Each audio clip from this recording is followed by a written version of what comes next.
A paz do Senhor, Deus abençoe a todos. Rogo as orações dos pastores que estão na liderança,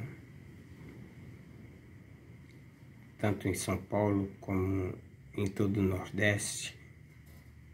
Pastor Zé Wellington, o Wellington Júnior, da CGADB. Também aqui na Paraíba, pastor Zé Carlos de Lima. E aqui na cidade onde me encontro, a Ilândia, está o pastor Rosildo. Fica aí minha saudação e rogamos a oração por esses homens que são carentes, para que continue exercendo esse papel. Minha saudação a todos os meus familiares, amigos e irmãos em Cristo, a paz do Senhor a todos. Hoje vamos fazer uma pré-aula a respeito, falando de algo importante que já tem sido tema dentro das áreas das autoridades públicas, onde formam as leis no Senado.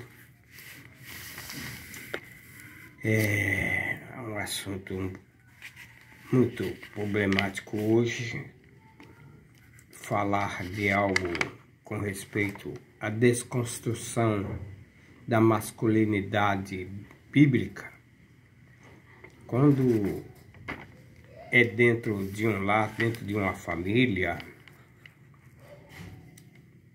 enquanto está no ambiente do lar é uma coisa, mas quando se expande a uma nação e quando vai mais além, que vai contra os conceitos bíblicos registrados nas Escrituras Sagradas, aí não tem como a gente não procurar defender a causa da palavra de Deus.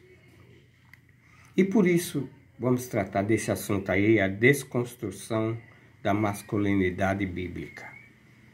Porque temos como um texto áureo: e tomou o Senhor Deus o homem e pôs no jardim do Éden para lavrar e guardar.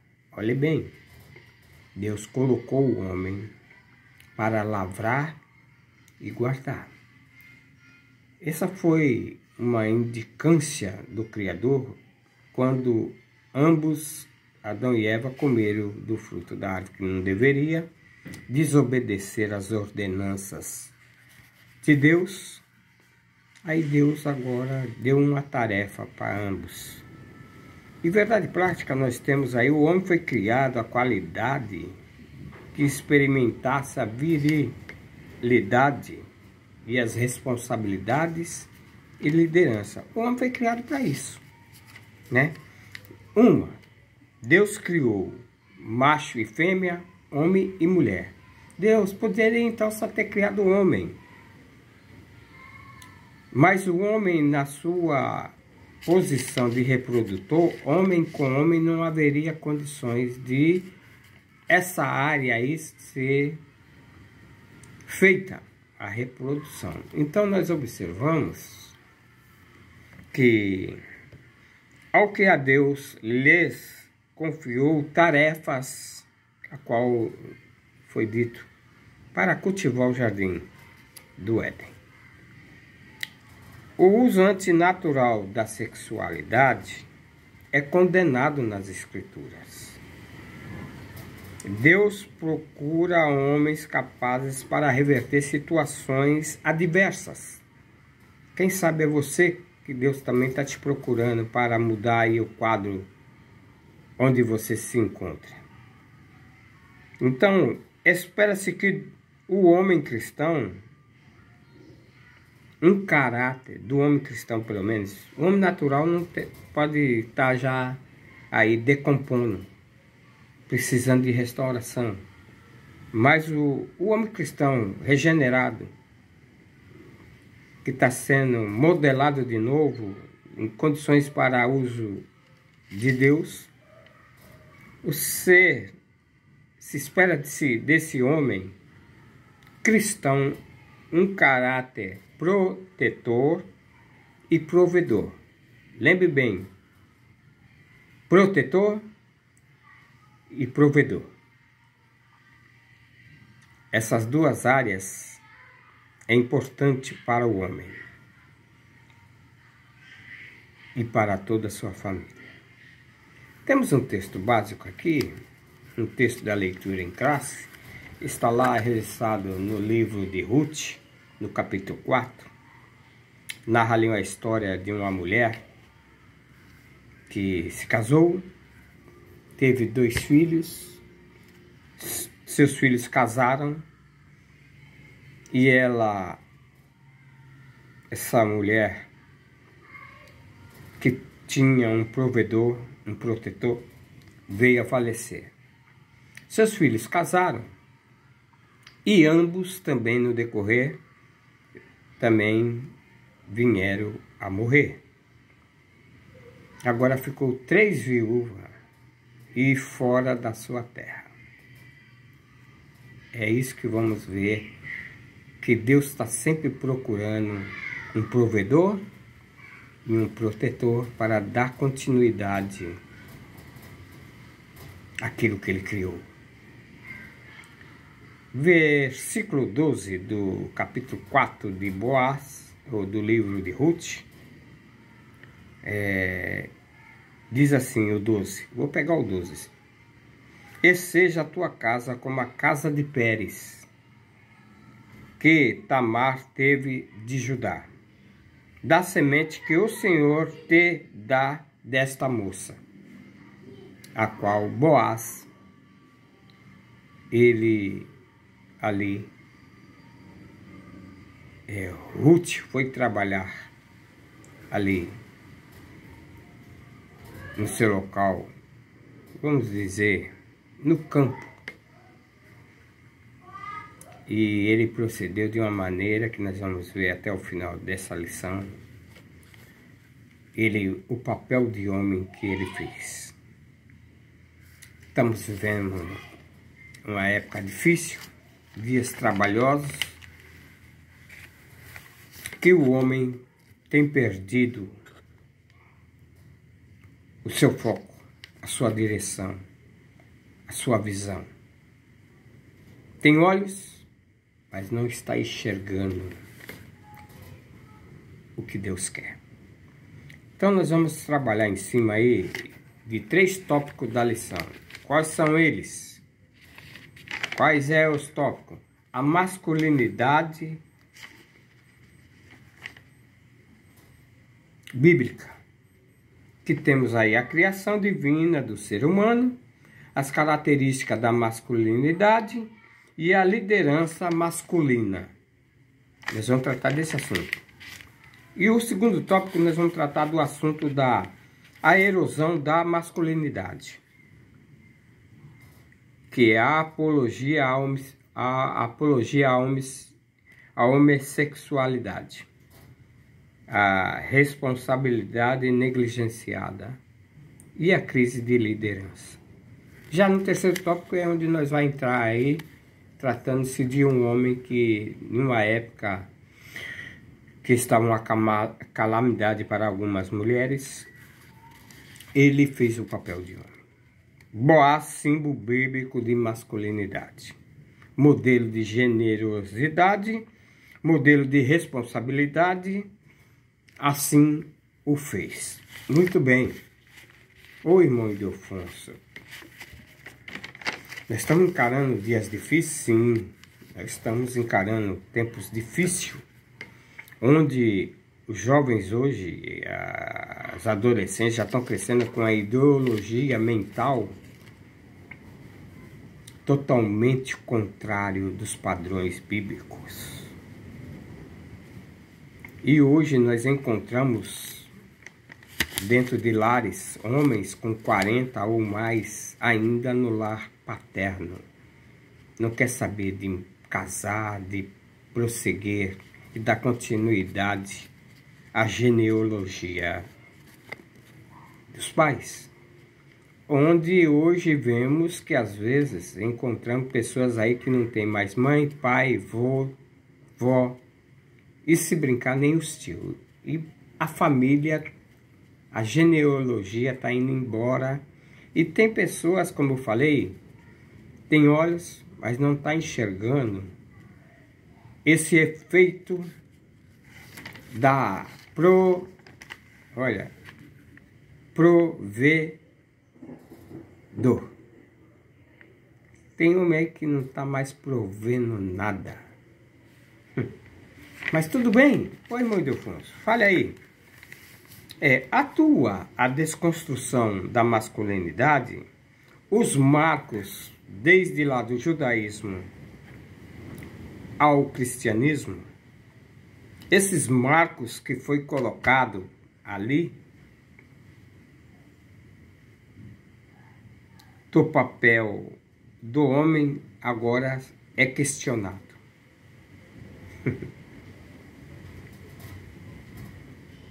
Então entenda bem, a masculinidade bíblica que Deus requer do homem cristão. Vamos ver o que é que Deus requer. Não é só do homem cristão, não. De toda a sua criação. A masculinidade bíblica, a criação divina do ser humano, Deus é o Criador, né, de todas as coisas, desde os céus, da terra e do mar. Segundo Gênesis capítulo 1, registra. As escrituras também registram que ele criou o ser. Quando Deus criou o homem, ele procurou criar o homem à sua imagem e sua semelhança. Foi diferente da criação dos animais, a criação dos peixes, das aves, enfim. Foi totalmente diferente de toda a criação. Por quê? Os peixes e aves têm todos eles suas espécies. E o ser humano não. O ser humano tem a semelhança, olha, a semelhança do Criador. A sua própria imagem. Então, observando isso, Deus criou macho e fêmea, homem e mulher. Essa diferenciação visa o complemento mútuo. Visa aí o complemento mútuo, que, né, é a união conjugal. Diz o texto Jesus ensinando que o homem deixará pai e mãe, o homem e a mulher, e se unirá e será um só corpo. Olhe bem. E essa é a união conjugal, que daí começa a dar continuidade ao DNA, à família, se é de uma família nobre, aí vem a classificação da nobreza familiar. Se é pobre, se é classe média, alta, enfim, dá continuidade à genealogia. Então nós observamos que Deus, olhando para si mesmo, isto é, para a sua própria imagem e semelhança, ele fez a coroa da criação, que é o homem. Agora as características da masculinidade, qual que é essas características? Porque o homem é diferente da mulher, em tudo. O homem tem gogó, mulher não tem. Mulher nasce sem, e não adianta o homem querer se produzir como mulher, ele vai ter que esconder isso. E queira ou não, por mais que ele tente ser mulher, não vai conseguir, que vai mostrar sempre detalhes de que Deus, quando criou o homem, ele fez e não tem como tirar, meu amigo. Tem coisas no homem que não tem como esconder que ele é homem ou que ela é mulher. Não adianta ela querer também ser homenzinho, ser Joãozinho, que não adianta. Não tem como colocar na cabeça de alguém. Quem olhar vai ver, é Joãozinho, mas não, é Maria. Queira não, é Maria, aos seios. Vai arrancar? Arranca. Mas mesmo assim, o jeitinho vai ficar jeitinho ainda de feminina. Não tem como. Não tem como essa natureza se esconder por trás das cortinas de Deus. Veja bem. Então essa característica da masculinidade, as escrituras revelam um conjunto de características do papel do homem na história. Por exemplo, bem como segundo a sua constituição biológica. Ao criar, Deus confiou duas tarefas primárias para o homem, essenciais para o homem, que era cultivar e guardar. Deus não pôs a mulher para cultivar a terra. Enfim, deixou o trabalho muito até pesado, para o homem. E muitos trabalhos que o homem adquiriu a fazer, que era papel para o homem, as mulheres agora estão lutando, predominando e realizando papéis que era para o homem. Aí nós vamos ver aí que essa desconstrução está perdendo. Tudo bem. Ô irmão Ildefonso, o comportamento masculino significa que as funções do provedor e do protetor são próprias da natureza do homem. Isso já está dentro dele. Proteger e procriar. Só o homem. Homem com homem não tem como procriar. Se colocar os dois em uma ilha, vai morrer os dois ali, mas não vai ter continuidade da genealogia. Não adianta. Você pode se juntar homem com homem, morar junto. Está desobedecendo as leis da natureza, as leis de Deus. E está fora dos padrões a qual ele colocou. Muito bem.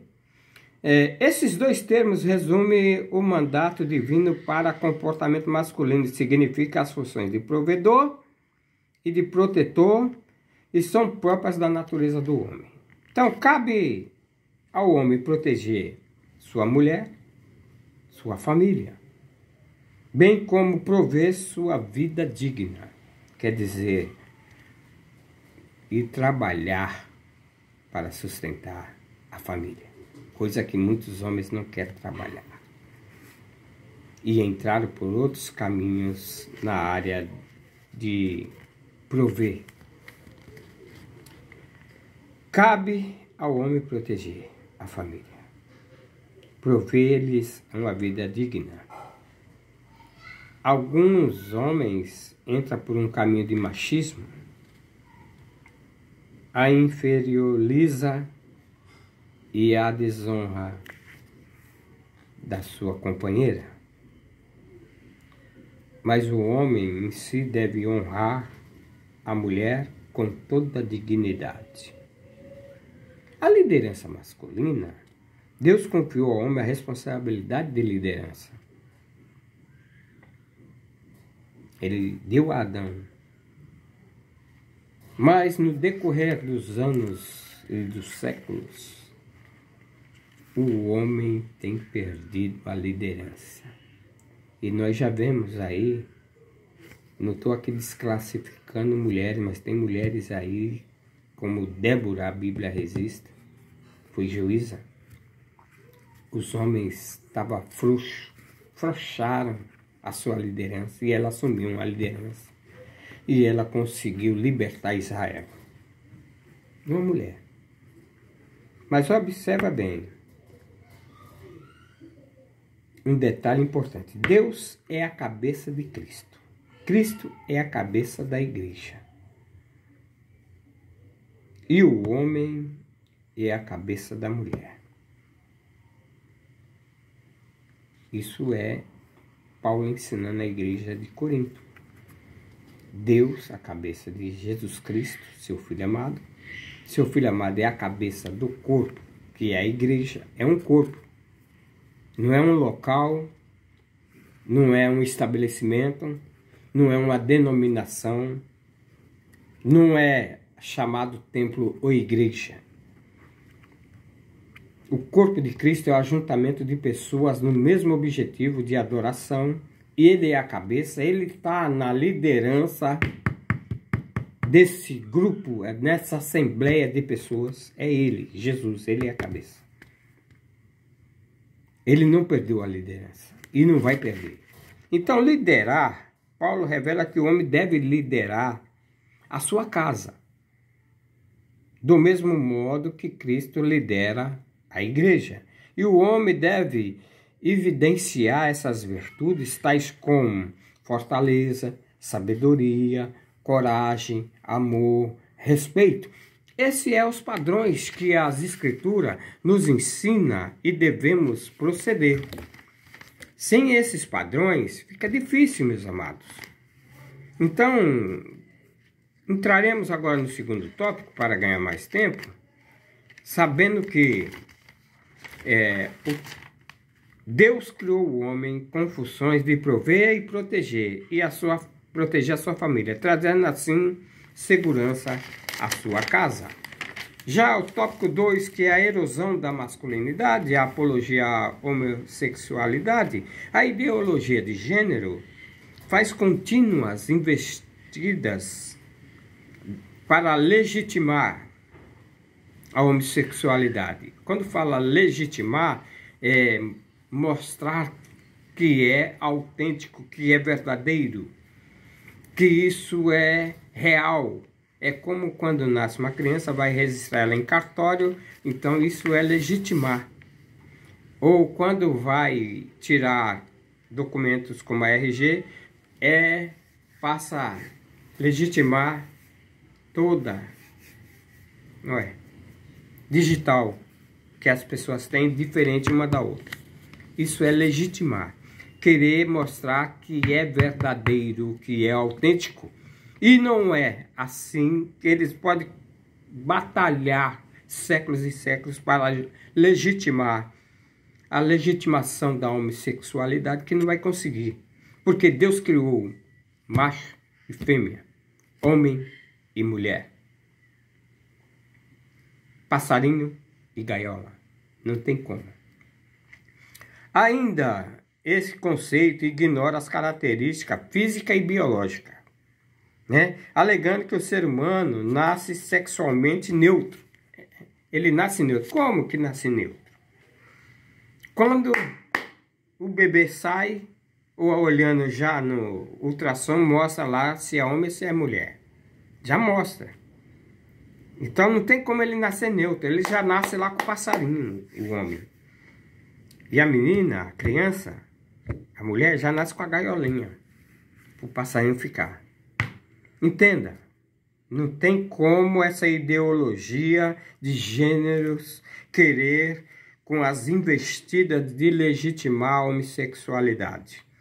Então, a concepção inválida a criação divina, a raça humana, né, o binário masculino e feminino.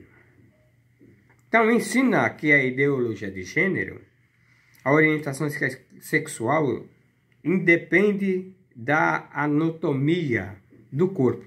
Quer dizer, a criança vai crescendo e, de acordo com o seu corpo vai desenvolvendo, vai identificar se ele vai querer ser homem ou mulher. Se ele vai querer ser efeminado ou masculino. Ou masculino. E aí? É isso que é? Vamos voltar lá. Deus criou macho e fêmea. Se alguém quer se reproduzir, está querendo por conta própria, não é porque nasceu assim. Veja bem, Deus não criou homossexual. Deus não criou lésbica. Entenda bem. Para pôr aranha com aranha para brigar. E para pôr espada com espada. Não tem esse fator. Então observe bem. Não aceito que os órgãos do sistema reprodutor humano sirvam de parâmetro para sexualidade. O órgão masculino é ele que vai identificar e que vai fazer por onde, na hora da ereção, na hora da penetração, soltar o esperma, e daquele esperma vai estar vários espermatozoides, e um só vai entrar dentro do útero, do ovário da mulher, e ali sim vai fecundar e dar reprodução. Então, observe bem, a responsabilidade negligenciada. Quando se fala de sustentar, aqui, o homem sustentar, não é o dele pegar e trabalhar e trazer uma compra, uma feira. Não é bem esse caso. O sustentar aqui, essa produção, é do seu DNA, da continuidade da sua genealogia. Geralmente, o filho, quando o DNA vem puxado mais para o lado do homem, ele vai ter a identidade do homem, do pai. Vai parecer com o pai. Ainda que quando pequeno ainda não pareça, mas ele vai desenvolvendo quando chega a uma certa idade. Quem olhar vai falar, é fulano de tal, parece. É filho de fulano de tal, parece com ele. Não tem como negar. Eu tô com uma neta aqui que ela é a cara da mãe. Não puxou o pai. É menina. Então, observe bem. A relativização da masculinidade, o modelo bíblico vem sendo abandonado. O modelo bíblico vem sendo abandonado. A identidade masculina, que deveria estar associada à virilidade e à capacidade de prover e proteger a família, também não está sendo mais praticada, observada. Então, essa é substituída agora por indivíduos de duplo ânimo, vacilantes, inconsequentes, uma parcela incapaz de sustentar a sua própria casa. Não tem como. Quando fala de sustentar a sua própria casa, volto a dizer, um homem com homem não vai sustentar sua casa, não. O sustentar a casa é a procriação, é da continuidade. De 2, tira 1. De 2, tira 1. Pai e mãe. Filho. Tirou 1. De 1 agora, tira 3. E por aí vai se multiplicando, como disse Deus ao início da criação. Ele falou ao homem, multiplicar a terra. Homem com homem não multiplica. Mulher com mulher não multiplica.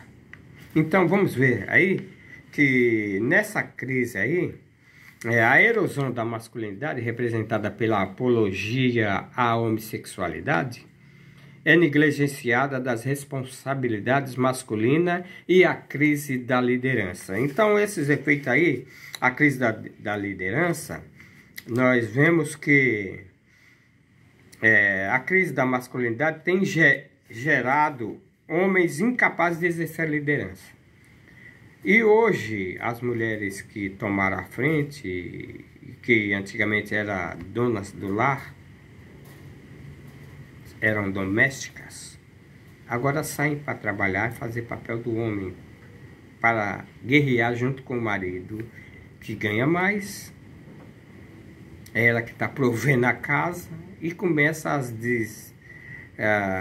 os casos de desajuste familiar, e onde acaba em divórcio.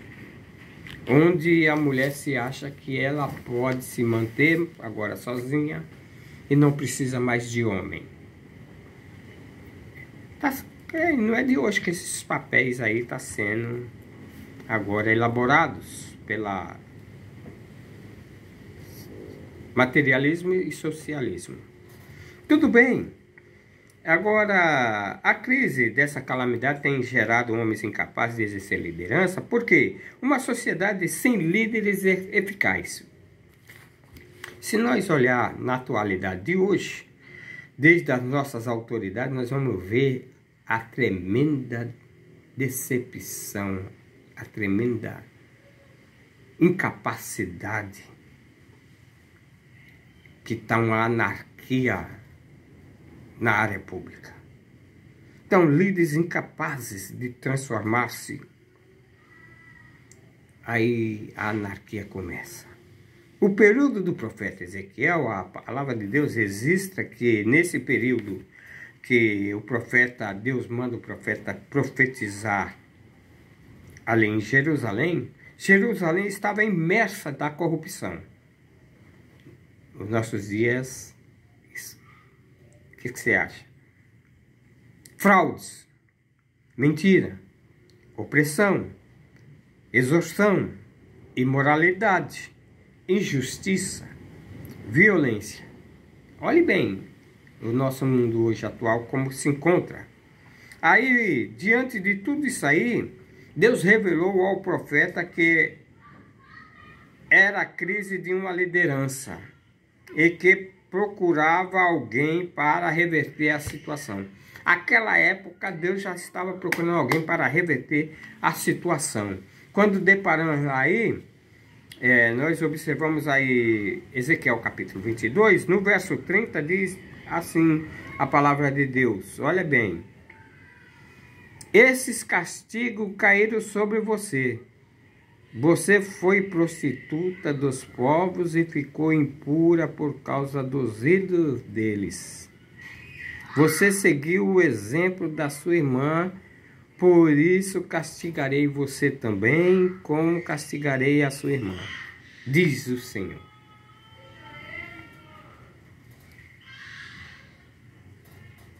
Não é fácil, né? Aí, vemos aí, né, por causa dessa crise de liderança, tem homem que não lidera mais dentro de casa, a mulher já assumiu, tomou a força, ela que dita regras, e tem muitas delas aí querendo que o homem faça o papel delas, e elas fazem o que quiser da vida, e não é assim. Agora, o homem,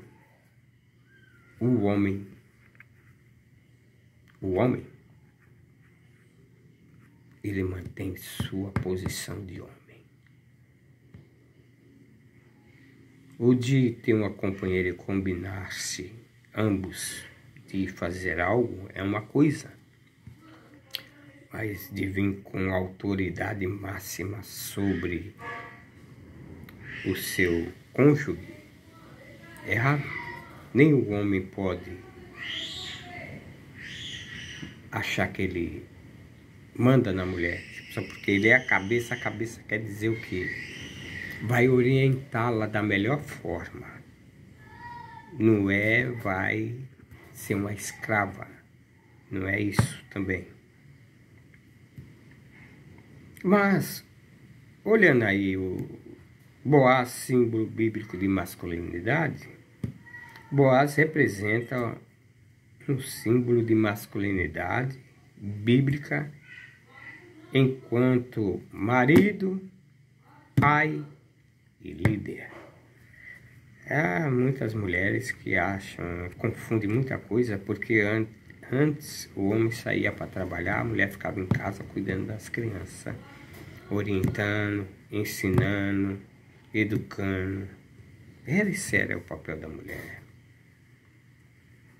E os dias que estamos vivendo, essa liderança de ambos, cada um, Deus colocou para cada um também como deveria. a mulher ia sentir dores de parto. E o trabalho do homem ia ser no campo. Mas parece que não, que agora o homem tem que lavar a louça, limpar a casa, cuidar de criança. E ainda tem que suprir. As escrituras ensinam diferente. Mas tudo bem, o modelo da generosidade, como que é? Pois é um grande símbolo de masculinidade.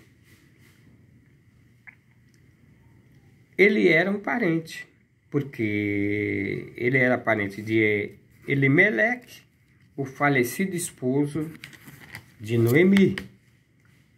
Ele era parente, porque Noemi ficou viúva. Perderam o marido, os filhos, e ficaram apenas com a moabita Ruth, porque a outra achou por bem voltar para a sua parentela. Mas Ruth falou: o teu Deus é o meu Deus. Para onde tu ir, eu irei. Onde tu cair, ali eu também cairei. Ela é um exemplo de quem agora assume a seguir a Cristo e caminhar com Cristo, andar com Cristo. Assim como Cristo foi morto e ressuscitou, nós vamos aguardar também ou morrer ou ressuscitar. Mas olhe bem, a viúva não tinha mais filhos para dar continuidade agora à genealogia ou à linhagem familiar, o DNA. A linhagem, quando se fala linhagem, fala de linha. Essa linha é linha de parentesco, de genealogia, a qual a Bíblia mostra isso para nós, que tem genealogia, tem descendência. Aí sempre a Bíblia vai estar registrando Abraão, Isaac e Jacó. É genealogia. Os filhos de Noé casaram e deram continuidade, geraram outras famílias. E assim por diante. E tem gente que não quer mais gerar família, não. Ainda ele pode até dizer que está adorando a Deus, agradando a Deus, mas ele não está gerando família. Não quer fazer aquilo que Deus o confiou de reprodutor. Então, a genealogia e descendência ancestral comum é apresentação similares. Hoje eu olho para mim muitas das vezes e olho para meu pai e vejo uma semelhança. Eu olho para um dos filhos que já descansou dessa vida e olho e vejo que às vezes eu parecia com ele. Hoje os meus mais novos também, até nas maneiras, nas atitudes minhas, corresponde. Mas há aqueles que não querem mais saber. E os pais não influenciam a dar continuidade à genealogia. Eu tenho pai e mãe ainda, sempre faço questão dos meus filhos levar eles como neto, levar o bisneto para eles verem.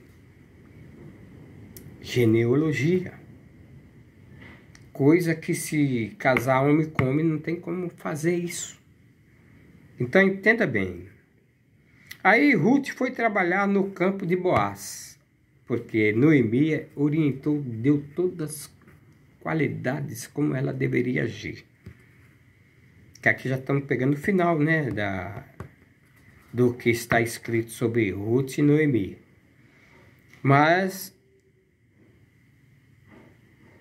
ele se dirigiu a ela com ternura.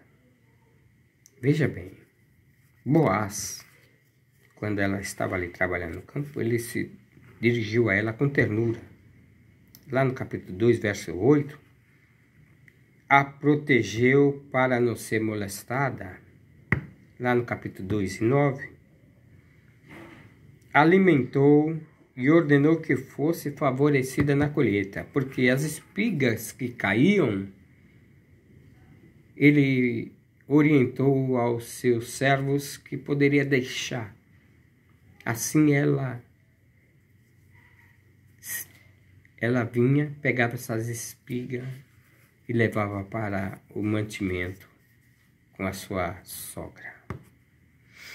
Veja bem, esse ordenou que fosse favorecida na colheita. Olha, isso é uma gentileza, é uma ternura de alguém proceder assim.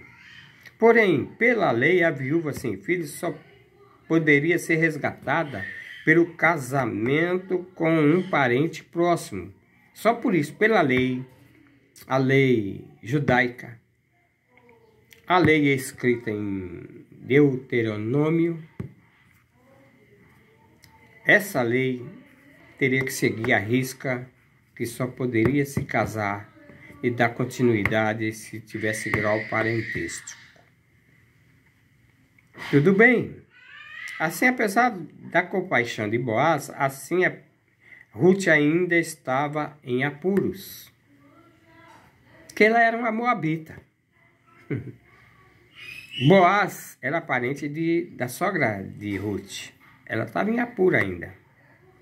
Aí o modelo de responsabilidade deste homem, que fez o papel segundo Deus espera de cada um de nós, ao prometer resgatar Ruth e a herança de Elimeleque, Boaz estava ciente de que o direito era de um parente mais próximo que ele.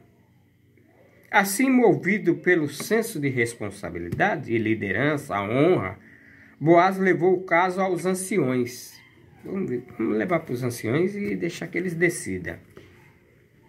Aí, nessa audiência, ele explicou as terras que estavam à venda e tal, que quem comprasse deveria casar com ela e casar-se com Ruth, parente que tinham uma primazia.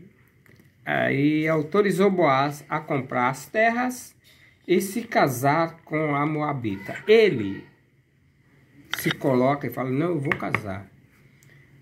Antigamente, na minha época de jovem adolescente, se estava namorando e alguém passasse dos limites antes e ela viesse engravidar, ele tinha que assumir. Às vezes era um namorinho do nada, não gostava, mas tinha que assumir. E os pais obrigavam a casar.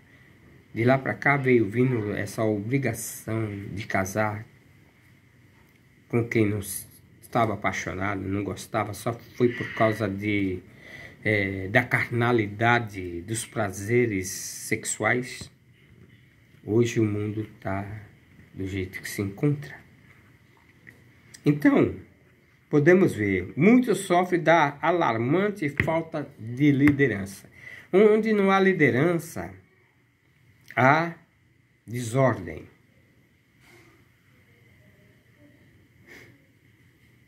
Imagine uma casa que não tem liderança, como que não é? Então, no entanto, a liderança masculina na igreja está também decaindo, enquanto as mulheres superam os homens. Também isso também está acontecendo, não tem, dá para se ver. E às vezes o homem, ele é lá o pastor, presidente do ministério, mas quem controla tudo é a mulher. Ela fala e ele faz. Tá como alguns papéis de homens lá atrás, no passado. Já vemos também igrejas de mulheres casadas ajuntada com mulheres também lideranças de igreja.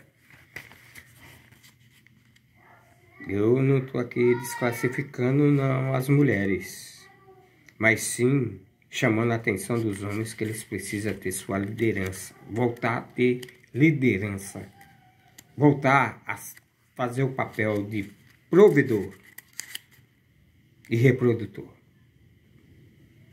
Então olhe bem, algumas igrejas não conseguem mais controlar um só homem para prestar o atendimento ao gabinete dos idosos. Não tem mais. As coisas estão ficando tão difíceis. E os homens que estão na liderança, também as coisas estão indo de água abaixo. E ele parece que não está vendo. Mas tudo bem. Mas que Deus criou o ser humano com 2 gêneros, ele criou. Masculino e feminino. E por isso a diferenciação do sexo é um princípio determinado pela criação divina. Foi Deus que fez. Volto a falar. Passarinho e gaiolinha. A masculinidade bíblica exige autocontrole, sacrifício, firmeza de caráter no encargo das suas tarefas. Não abra mão, meu amado. Você que é homem, mantenha tua dignidade. Deus os abençoe.